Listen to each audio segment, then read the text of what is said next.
Hey everyone, welcome to another motivational morning. Listen, it is Christmas Eve. Can you imagine? I know for a lot of us, we work through the holidays or we don't even think that they're that important. But I want to suggest to you that even though you may not believe in the actual day itself or the season, a lot of where you might be in the world, a lot of people do. And I think that it really does impact how you move throughout the holiday season or just throughout your mid to end December, if you don't want to call it holidays. This is a very special time for a lot of us. And it's also a time that can be quite sad, maybe even depressing for many as well. How do you find cheer during the holiday season? Well, I'm not a clinician, not a therapist, but I can give you some suggestions. As a matter of fact, I'll give you one today. Now, as you already know, my belief system is rooted in Christ, right? So, of course, this is a season for me that is awfully special. And I'm gonna maybe not read a lot of it, but Matthew chapter 2, there is this part of the just before the nativity scene where there are people who are also finding something, but they may not necessarily know what they're finding just yet. Matthew chapter 2 says, Now after Jesus was born in Bethlehem of Judea in the days of Herod the king, behold, wise men from the east came to Jerusalem, saying, Where is he who has been born King of the Jews? So they knew what they were looking for, but they didn't know who they were looking for. Does that make sense? And it was interesting because it says, For we have seen his star in the east and have come to worship him. Huh. So it gets a little bit more uh, uh, dicier because King Herod, he's ruling during this time. So in verse 3, he says, When the king heard this, he was troubled, and all Jerusalem with him. And when he had gathered all the chief priests and scribes of the people together, he inquired of them, the wise men. And there is an issue here too as far as identity. Some identify them as three kings. You probably have heard three kings, so that is also considered the wise men and also considered the magi. Yeah, the identity here is a little confusing, but the point is this: the three individuals who have noticed a star, but not only noticed a star, have anticipated the one who the star is indicating. Keep that in mind. All right, so verse 4, and when he had gathered all the chief priests, this is Herod, and the scribes and people together, he inquired of the wise men where the Christ or the Messiah was to be born. So they said to him, In Bethlehem of Judea. For thus it is written by the prophet, But you, Bethlehem, in the land of Judah, are not the least among the rulers of Judah, for out of you shall come a ruler who will shepherd my people Israel. So take a look at this. We're going to skip to verse 9. It says, So when they heard the king, they departed, and behold, the star which they had seen in the east went before them till it came and stood over where the young child was, that child being Jesus Christ, of course. And when they saw the star, look at this, they rejoiced with exceedingly great joy. And when they had come into the house, they saw the young child with his Mary mother, with Mary his mother, and fell down and worshipped him. And when they had opened their treasures, they presented gifts to him of gold, frankincense, and myrrh. All right, we're not going to get into the gifts part, but what we will talk about is this idea of this star. So I said, finding your North Star. This wasn't a North Star, and that's why I put it in apostrophes, in quotes, because it was an East Star. But here's the thing: the East Star started to move. It guided them. One of the things that you can do in this season is try to find something that anchors you. Actually, look for something that is, I call it, greater than yourself.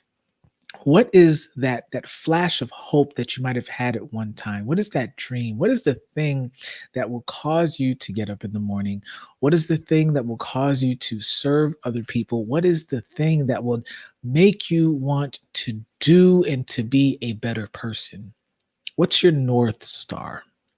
Now, the magi or the wise men in this case, they weren't just following the star for the star's sake. So the first thing is, think about what is the thing that kind of excites you, right? And look for the anchor, look for a tangible, sometimes it can be something tangible. I think of the movie Inception, where everybody had to have what they call, I think it was called a token that grounded them in reality, so they knew only they had it.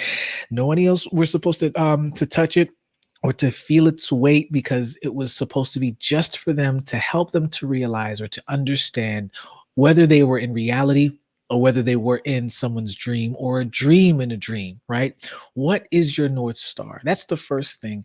Find out what it is. And for a lot of us, it can be something tangible. I'm trying to look around to see what, what it is, but it should remind you of something greater. That's number one. Number two is this: they weren't just following the star for the star's sake, they were anticipating the child who was supposed to be the ruler in that region. That's the second thing. What is the star leading you to? Don't just take a thing. You know, don't just take a thing, and then when you have now attained or you have followed or you have gotten the thing, that's it. Someone called that idolatry, right? You're worshiping the actual thing versus the person who made the thing. What is the, not just the vision, but what is your destination? What is the goal? What is the achievement? What's the fulfillment that you'll have once you have your anchor point? Your anchor point sometimes can be people. Your anchor point can sometimes be a dream. Your anchor point can be a text in scripture. Your anchor point can be a quote. There's so many different kinds of anchor points. Find what that is. Most likely it's a vision. It's something that you can look at that's bigger than who you are. That's typically what I would consider your North Star, what that thing is. And then what's the destination? What does that look like? What is the real life manifestation of the thing? For the wise men, it wasn't the star. As a matter of fact, the star wasn't even stagnant. The star showed up where they were, because they were also men from the east, and this is a star from the east. Interesting. And then it actually moved. We read it. The star moved until it moved right over the place, over the person that they had anticipated. Here's the third thing: when you actually show up, what are you doing? What do you have to offer? They didn't just show up and they were excited. Now, mind you, it should excite you. Let's call that number three. When you show up to the thing, it should excite you. Did you graduate? I did. It should excite me. Did you get a new client? It should excite you. Did you get accepted into grad school? It should excite you. Did you own a new house? Do you own a new house? Or are you moving in some, new space and transitioning and everything just worked out well? It should excite you. The thing that you were looking for, once you reach it, it shouldn't feel like you're unfulfilled. Let it excite you, which means that you should be creating or finding or having a North Star, having an expectation that's exciting. The fourth one is, what do you have to offer? So now you've reached your destination. I think your truest joy is not just going to come from actually coming across the thing, encountering the thing or the dream or the vision, but it's now giving to the very thing that you wanted to attain. And I think that's cool. These guys that gave gold, frankincense, and myrrh, and have something to offer. Have a spirit of servitude. I think that's where your joy will be sustained. Your joy will be sustained as you have a spirit of service. And think about those four things, guys. I know that it's not a 1, 2, 3, 4 step process to get over the holiday blues. That's not what this is about, but it's really to look at, what did the wise men do? First, they actually had a North Star. They had an anchor point of what it was that they were focusing on, but the North Star was really to manifest the thing that they were anticipating. So that's number two. What is the actual destination? What is the goal? What does it look like, taste like, feel like, smell like? What is that thing? For them, it was the ruler in Judea, right? The North Star, which wasn't a North Star, it was an East Star, but then it moved, became a guiding point to help them. That's number two. Number three is then they reached the destination and they were overjoyed. overjoyed. It should be something that excites you. What is the thing that just excites you? And then the last one is, what do you have to offer? Now that you've reached that destination, how will you serve other people? How will you serve with the gifts that you have, the gifts that you already are bringing to the table, which is interesting. They didn't show up and then had to find the gift. The gifts were already with them. You have gifts that are already with you, in you. How will you use those? It's not even a matter of if you can or when, and it's how will you use them. You already have them. Now when you reach your destination, when you've reached the vision, you now have that new brand spanking car, brand new car smell of your nonprofit organization. How are you going to use it? Or maybe it is a new car. How are you going to use that? How are you going to serve other people? Okay, those are the four things. Listen, Christmas is tomorrow.